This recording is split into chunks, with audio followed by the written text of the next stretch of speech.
Hi everyone, स्वागत है आपका आरएस क्रिएशन स्टडी चैनल में। तो आज हम लोग एक बहुत ही इंपॉर्टेंट टॉपिक डिस्कस करने जा रहे हैं जिसका टाइटल है नेशनल एजुकेशन पॉलिसी 1968। इसको जो है हिंदी में राष्ट्रीय शिक्षा नीति बोलते हैं। तो इंदिरा गांधी गवर्नमेंट ने जो है first national education policy announce कर दी 1968 में। और ये पॉलिसी अनाउंस क्यों की गई थी, लाई क्यों गई थी, ये इसीलिए लाई गई थी ताकि जो एजुकेशन है उसको प्रमोट एंड रेगुलेट किया जा सके इंडिया में। This policy was based on the report and recommendation of the Kothari commission.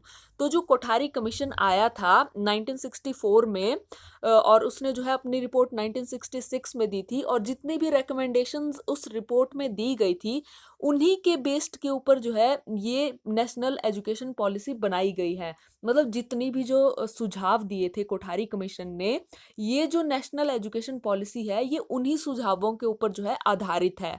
इसीलिए ये दोनों टॉपिक जो है एक दूसरे के साथ जो है इंटर रिलेट करते हैं, इसलिए आपको इन दोनों टॉपिक को जो है साथ में पढ़ना चाहिए।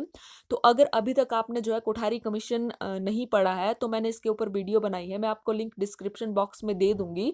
आप पहले उसको पढ़ लीजिए, फिर आपके लिए ये जो नेशनल एजुकेशन पॉलिसी है ये बहुत ज़्यादा ईजी हो जाएगी। क्योंकि 90% रिकमेंडेशन जो है जो कोठारी कमीशन ने दी थी वो यहाँ पर आपको इस नेशनल एजुकेशन पॉलिसी में भी देखने को मिलेगी। तो अब आप लोग सोच रहे होंगे कि जो नेशनल एजुकेशन पॉलिसी है और कोठारी कमीशन है तो उन दोनों में डिफरेंस क्या है। तो इन दोनों में बहुत ही कम डिफरेंस है। इनमें एक यही डिफरेंस है कि कोठारी कमीशन ने recommendations दी थी और उन रिकमेंडेशन को ही जो है नेशनल एजुकेशन पॉलिसी में जो है लागू करवाया गया है। तो अब आप लोग सोच रहे होंगे कि अगर कोठारी कमीशन की रिकमेंडेशन इतनी ज़्यादा अच्छी थी तो नेशनल एजुकेशन पॉलिसी बनाने की ज़रूरत क्यों पड़ी। तो ऐसा इसीलिए हुआ क्योंकि जो कोठारी कमीशन था उसने बहुत बड़ी रिपोर्ट दी थी, ये तो हम सबको पता है। तो 3-4 साल में जो है उतनी रिकमेंडेशन को लागू करना पॉसिबल नहीं था, क्योंकि इंडिया अभी अभी आज़ाद हुआ था, कुछ ही साल हुए थे इंडिया को आज़ाद हुए। और इंडिया की फाइनेंशियल हालत जो थी बहुत ज़्यादा ख़राब थी और फंड की बहुत ज़्यादा कमी थी। तो इसीलिए जो कोठारी कमीशन बनाया गया था उसकी रिकमेंडेशंस बहुत अच्छी थी, नो डाउट, लेकिन वो जो है अच्छे से लागू नहीं हो पाई। और इसीलिए जो है नेशनल एजुकेशन पॉलिसी को बनाना पड़ा 1968 में। मतलब रिकमेंडेशंस दी थी कोठारी कमीशन ने 1966 में, और उसके 4 सालों के बाद ही इस नेशनल एजुकेशन पॉलिसी को बनाया गया था। तो इसको बनाया गया, और इस पॉलिसी में जो है 90% सुझाव जो थे वो कोठारी कमीशन से ही लिए गए थे। मतलब कोठारी कमीशन की रिकमेंडेशन बहुत ज़्यादा अच्छी थी और उन्हीं रिकमेंडेशन को जो है इस नेशनल एजुकेशन पॉलिसी में जो है लागू करवाया गया। तो अब क्या होता है कि एक पार्लियामेंट्री कमेटी ऑर्गेनाइज की जाती है और उसको जो है कुछ काम दिए जाते हैं। पहला काम उसको दिया जाता है कि कोठारी कमीशन ने जो भी सुजेशन दिए थे उन सुजेशन के ऊपर जो है विचार किया जाए। और नेक्स्ट इनको दिया जाता है कि जो नेशनल एजुकेशन पॉलिसी है उसके लिए ड्राफ्ट तैयार किया जाए, मतलब एक फ्रेमवर्क तैयार किया जाए जो कि जो है जिसकी प्रायोरिटी जो है एजुकेशन हो। तो यहाँ पर जो है मतलब एक तरह से एक रेजोल्यूशन लाया जाता है, एक प्रस्ताव लाया जाता है। तो इस कमीशन में जो पॉलिसी है वो कवर करती है एलिमेंट्री एजुकेशन से लेकर के हायर एजुकेशन तक। जितनी भी एजुकेशन है उसको कवर करती है, both rural and urban India की, चाहे वो रूरल इंडिया के लिए हो चाहे वो अर्बन इंडिया के लिए हो। तो ऐसा एक रेजोल्यूशन जो है तैयार किया गया, प्रस्ताव तैयार किया गया जिसमें एलिमेंट्री एजुकेशन से लेकर के हायर एजुकेशन तक जो है सारी एजुकेशन को कवर किया गया। तो अब हम लोग जो है इस प्रस्ताव के, इस रेजोल्यूशन के मेन फीचर्स देख लेते हैं कि कौन कौन से सुझावों को यहाँ पर जो है अडॉप्ट किया गया। तो पहला सुझाव था free and compulsory education for all children up to age of 14। तो यहाँ पर कहा गया कि कंपल्सरी एंड फ्री एजुकेशन तो जो है 14 साल के बच्चों को जो है दी ही जानी चाहिए और इसके ऊपर जो है पूरी तरह से काम होना चाहिए। नेक्स्ट इन्होंने कहा this policy include increase in education spending. जो एजुकेशन के ऊपर पैसा खर्च किया जा रहा है उसकी जो स्पेंडिंग है उसको इंक्रीज किया जाए to 6% of the national income. मतलब हमारे देश की जो जीडीपी है उसका 6% जो है यूज होना चाहिए। नेक्स्ट इन्होंने कहा better training and qualification of teachers. Teachers की जो ट्रेनिंग है उसके ऊपर जो है ध्यान दिया जाना चाहिए, उनकी क्वालिफिकेशन भी अच्छी होनी चाहिए। नेक्स्ट इन्होंने कहा the state government should adopt the three language formula. तो हर एक स्टेट को जो है थ्री लैंग्वेज फार्मूला जो है अडॉप्ट करना पड़ेगा। तो इन्होंने कहा कि फर्स्ट लैंग्वेज जो होगी वो रीजनल लैंग्वेज होगी, मतलब मदर टंग होगी जिसको बच्चे चूज कर सकते हैं स्कूल में। सेकंड जो है हिंदी होनी चाहिए, थर्ड जो है इंग्लिश होनी चाहिए। इन्होंने ऐसा इसीलिए कहा, ये थ्री लैंग्वेज फार्मूला इसीलिए लेके आए क्योंकि बहुत ज़्यादा लैक ऑफ कम्युनिकेशन था हिंदी स्टेट में और नॉन हिंदी स्टेट में, मतलब नॉर्थ और साउथ के लोगों में। मतलब कोई भी कॉमन लैंग्वेज नहीं थी जिसके थ्रू वो लोग बात कर सके। तो इसीलिए थ्री लैंग्वेज फार्मूला लाया गया ताकि एक या दो लैंग्वेज ऐसी हो जाए कि जो है कम्युनिकेशन करने में हेल्प करे। लेकिन ये फार्मूला जो है ज़्यादा सक्सेसफुल नहीं हुआ था क्योंकि जो रीजनल लैंग्वेज में तो जो लोग थे वो मदर टंग को चूज़ कर लेते थे, लेकिन जो साउथ के लोग थे वो हिंदी को चूज़ नहीं करना चाहते थे, और जो नॉर्थ वाले लोग थे जैसे यूपी वाली स्टेट होगी वो ज़्यादा इंग्लिश को प्रेफरेंस नहीं देना चाहते थे। तो ऐसे में जो है ये जो डिस्प्यूट है ये चलता रहा और ये जो थ्री लैंग्वेज फार्मूला है ये इतना ज़्यादा सक्सेसफुल नहीं हुआ।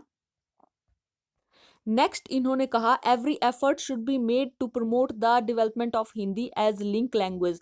तो इन्होंने कहा कि जो हिंदी है उसको जो है एज अ कम्युनिकेशन, मतलब एक लिंक लैंग्वेज के रूप में जो है प्रमोट किया जाना चाहिए पूरे इंडिया में। नेक्स्ट इन्होंने कहा the ancient Sanskrit language should teach because it is an essential part of India's culture and heritage. जो संस्कृत है वो भी पढ़ाई जानी चाहिए स्कूलों में क्योंकि ये जो इंडिया का कल्चर और हेरिटेज का जो एक एसेंशियल पार्ट है। नेक्स्ट इन्होंने कहा कि एक सेम एजुकेशनल स्ट्रक्चर होना चाहिए पूरे इंडिया में। तो इन्होंने कहा 10+2+3 स्ट्रक्चर जो है जो एजुकेशन का है वो इम्प्लीमेंट होना चाहिए थ्रू आउट द कंट्री, पूरे इंडिया में। तो 10 में जो है यहाँ पर 10th तक की एजुकेशन है, +2 जो है +2 तक की है, और नेक्स्ट ये जो 3 है ये जो है डिग्री के लिए है। तो ये जो फॉर्मूला था, ये जो स्ट्रक्चर था, ये कई राज्यों में इम्प्लीमेंट हो पाया, कई राज्यों में नहीं हो पाया इंफ्रास्ट्रक्चर के कारण, क्योंकि उन राज्यों में जो थे इतने साधन मौजूद नहीं थे, क्योंकि कुछ राज्यों में जो उच्च शिक्षा तो छोड़ो माध्यमिक शिक्षा भी अच्छे से उपलब्ध नहीं थी, क्योंकि इंडिया उस टाइम जो था इतना ज़्यादा फाइनेंशियली गुड नहीं था। नेक्स्ट इन्होंने कहा इक्वलाइजेशन ऑफ एजुकेशनल अपॉर्चुनिटी। तो इन्होंने कहा जो एजुकेशनल अपॉर्चुनिटीज़ है वो सबको बराबर मिलनी चाहिए, चाहे वो लड़का हो चाहे वो लड़की हो, चाहे वो किसी भी ट्राइब के लोग हो, किसी भी जाति या वर्ग के लोग हो, सबको बराबर एजुकेशन का जो है अधिकार मिलना चाहिए, अपॉर्चुनिटीज़ मिलनी चाहिए। नेक्स्ट इन्होंने कहा जो सब्जेक्ट है science and math should be an integral part of general education till the end of the school. तो जो साइंस और मैथ है वो हर एक क्लास में होना चाहिए और जो है इंटीग्रल पार्ट होना चाहिए। मतलब ये जो दो सब्जेक्ट है ये बच्चों को पढ़ाए ही जाने चाहिए हर क्लास में। नेक्स्ट इन्होंने कहा जो सेकेंडरी लेवल की एजुकेशन है वहाँ पर जो है टेक्निकल और वोकेशनल एजुकेशन के लिए जो फैसिलिटीज़ है उनको इंक्रीज किया जाना चाहिए। नेक्स्ट इन्होंने कहा कि जो यूनिवर्सिटीज़ है, न्यू यूनिवर्सिटीज़, उनको जो है एस्टेब्लिश किया जाना चाहिए और यूनिवर्सिटीज़ जो है स्थापित की जानी चाहिए। नेक्स्ट इन्होंने कहा स्पेशल जो अटेंशन है वो दी जानी चाहिए पोस्ट ग्रेजुएट कोर्स के ऑर्गेनाइजेशन के लिए, और इनकी जो ट्रेनिंग और रिसर्च लेवल है उसकी इम्प्रूवमेंट के लिए भी जो है, ताकि इनका जो स्टैंडर्ड है वो बढ़ सके, जो रिसर्च का लेवल है वो बढ़ सके, उसके लिए भी जो है स्पेशल अटेंशन दी जानी चाहिए और स्पेशल फंड भी दिया जाना चाहिए इन इंस्टीट्यूट को। नेक्स्ट इन्होंने कहा कि जो स्पेशल ध्यान है वो दिया जाना चाहिए एग्रीकल्चर एंड इंडस्ट्री की एजुकेशन की डेवलपमेंट की तरफ जो है। नेक्स्ट इन्होंने कहा quality of books should be improved, जो बुक्स की क्वालिटी है वो इम्प्रूव्ड की जानी चाहिए।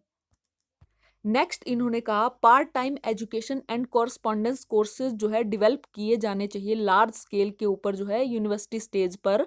तो ऐसा इन्होंने इसीलिए कहा ताकि जो लोग अपनी पढ़ाई छोड़ चुके हैं, किसी कारण से अपनी पढ़ाई कंप्लीट नहीं कर पाए हैं, या फिर जो लोग जो है जॉब के साथ साथ पढ़ाई करना चाहते हैं तो वो लोग जो है पढ़ सकें।